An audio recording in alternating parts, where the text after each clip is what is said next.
కృష్ణా జలాల పంపిణీలో Krishna tribunal section 3 ప్రకారం వాదనలు వెళ్ళడానికి తీర్పు ఇవ్వడం తెలంగాణ ప్రజల విజయం. ఈ విషయంలో బీఆర్ఎస్ పార్టీ కేసీఆర్ గారు ఎంతో కృషి చేసినారు. గతంలో అపెక్స్ కౌన్సిల్లో కేసీఆర్ గారు గట్టిగా వాదించి ఈ యొక్క సెక్షన్ 3 ప్రకారము కృష్ణా జలాల వాదన విని ప్రాజెక్టుల వారీగా కాకుండా రాష్ట్రాల వారీగా కేటాయింపులు ఉండాలని, అదేవిధంగా సుప్రీంకోర్టులో కేసు కూడా వేయడం జరిగింది. అయితే అపెక్స్ కౌన్సిల్ మీటింగ్లో ఈ యొక్క గజేంద్ర సింగ్ షెకావత్ అప్పటి జలశక్తి శాఖ మంత్రి మన గౌరవ కేసీఆర్ గారిని కోరడం జరిగింది. ఈ యొక్క కృష్ణా జలాల పంపిణీ చేయడానికి బ్రజేష్ కుమార్ ట్రిబ్యునల్కు టర్మ్స్ ఆఫ్ రెఫరెన్స్ పంపడానికి కేంద్ర ప్రభుత్వం సిద్ధంగా ఉంది. కానీ సుప్రీంకోర్టుల యొక్క కేసు ఉండడం వల్ల అడ్డంకిగా ఏర్పడి కాబట్టి కేసుని విడ్రా చేసుకుంటే తప్పకుండా మేము క్యాబినెట్లో చర్చించి ఈ టీఆర్ ఇచ్చి కృష్ణా ట్రిబ్యునల్కు మేము పంపడం జరుగుతుందని చెప్పగానే కేసీఆర్ గారు వెంబడి ఆ యొక్క సుప్రీంకోర్టులో కేసుని విడ్రా చేసి కేంద్ర ప్రభుత్వానికి రిక్వెస్ట్ చేయడం జరిగింది. ఆ రిక్వెస్ట్ ఆధారంగానే కేంద్ర ప్రభుత్వం ఈరోజు కృష్ణా ట్రిబ్యునల్కు ప్రతిపాదనలు పంపడం కోసం గజెట్ నోటిఫికేషన్ ఇవ్వడం జరిగింది. ఆ గజెట్ నోటిఫికేషన్ ఆధారంగానే ఈ యొక్క ఆంధ్రప్రదేశ్ ఎన్ని అడ్డంకులు సృష్టించినా సెక్షన్ 3 ప్రకారమే కృష్ణా నది నీటి పంపిణీ జరుగుతుందని ట్రిబ్యునల్ చెప్పడం సంతోషదాయకం.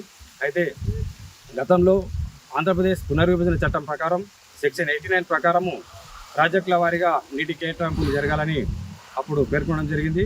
ప్రాజెక్టుల వారీగా నీటి కేటాయింపులు జరిగితే తెలంగాణకు తీవ్ర నష్టం జరుగుతుంది. ఎందుకంటే తెలంగాణలో ప్రాజెక్టులు కృష్ణానది మీద చాలా తక్కువ ఉన్నాయి. ఆంధ్రప్రదేశ్లో అక్రమ నీటి తరలింపు పోతిరెడ్డిపాడు ద్వారా మరియు అదేవిధంగా ఆ యొక్క నీటి తరలింపు చేసి అక్కడ అక్రమ ప్రాజెక్టులు నిర్మాణం చేసి వాళ్ళ నీటి వాడకం ఎక్కువ ఉంది. మనకు ప్రాజెక్టులు లేనందువల్ల ఇక్కడ రిజర్వాయర్ లేనందువల్ల నీటి వాడకం తక్కువ ఉంది. కాబట్టి మనకు రాష్ట్రాల వారీగా ఇప్పుడు 811 టీఎంసీల నీటిలో ఇప్పుడున్న ప్రకారం 299 టీఎంసీలు తెలంగాణకు, 522 టీఎంసీలు ఆంధ్రప్రదేశ్కు ఉంది. కాబట్టి ఇప్పుడున్న బ్రజేష్ కుమార్ ట్రిబ్యునల్ మనకు 50% వాటా తెలంగాణకు నీటి కేటాయింపులు జరగాలి. దాని ప్రకారం అయితేనే మనం ఇక్కడ ప్రాజెక్టులు నిర్మించుకోవచ్చు. ఉన్న ప్రాజెక్టులకు కూడా నీళ్లు వస్తాయి, ఇక్కడ రైతులకు తాగునీరు వస్తుంది. కాబట్టి వెంటనే ఈ యొక్క ట్రిబ్యునల్లో గట్టి వాదనలు వినిపించి మనకు నీటి కేటాయింపులో 50% నీళ్లు తెలంగాణకు ఇవ్వాల్సిన అవసరం ఉంది. అదేవిధంగా ముఖ్యంగా ఈ యొక్క వాదన వినిపించేటప్పుడు అప్పటి ఆంధ్రప్రదేశ్ చీఫ్ సెక్రటరీ నీటిపారుదల శాఖ ముఖ్య కార్యదర్శి ఆదిత్యనాథ్ దాస్ మన తెలంగాణ రాష్ట్రానికి ఇప్పుడు సాగునీటి సలహాదారుగా ఉన్నాడు.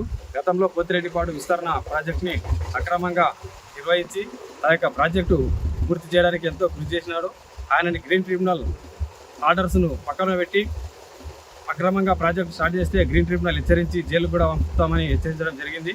అదే అధికారి ఇప్పుడు ప్రస్తుతం మళ్ళీ తెలంగాణ సాగునీటి రంగానికి సలహాదారుగా ఉన్నారు. కాబట్టి ఇవన్నీ విషయాలు ఆలోచించి ఆయనని సాగునీటి రంగంలోకి వెళ్ళి ఆ సలహాదారు పదవి తీసేయాలి, లేదా ట్రిబ్యునల్ వాదనలు వినిపించేటప్పుడు ఆయనని పక్కకు తప్పించాలని రేవంత్ రెడ్డి ప్రభుత్వాన్ని డిమాండ్ చేస్తున్నాం. అదేవిధంగా ఈ కృష్ణానది ఉన్న ప్రాజెక్టులన్నీ కూడా కేంద్ర ప్రభుత్వానికి అప్పచెప్పి నాగార్ సాగర్ క్యాంప్ పైన పోలీస్ పారాతో పాకిస్తాన్ బార్డర్ లాగా ఒక పోలీస్ సైన్యాన్ని పెట్టి ఆ యొక్క ప్రాజెక్టుని కేంద్ర ప్రభుత్వానికి అప్పగించడం ఈ యొక్క ప్రభుత్వం యొక్క పనితీరుకు నిదర్శనంగా ఉంది.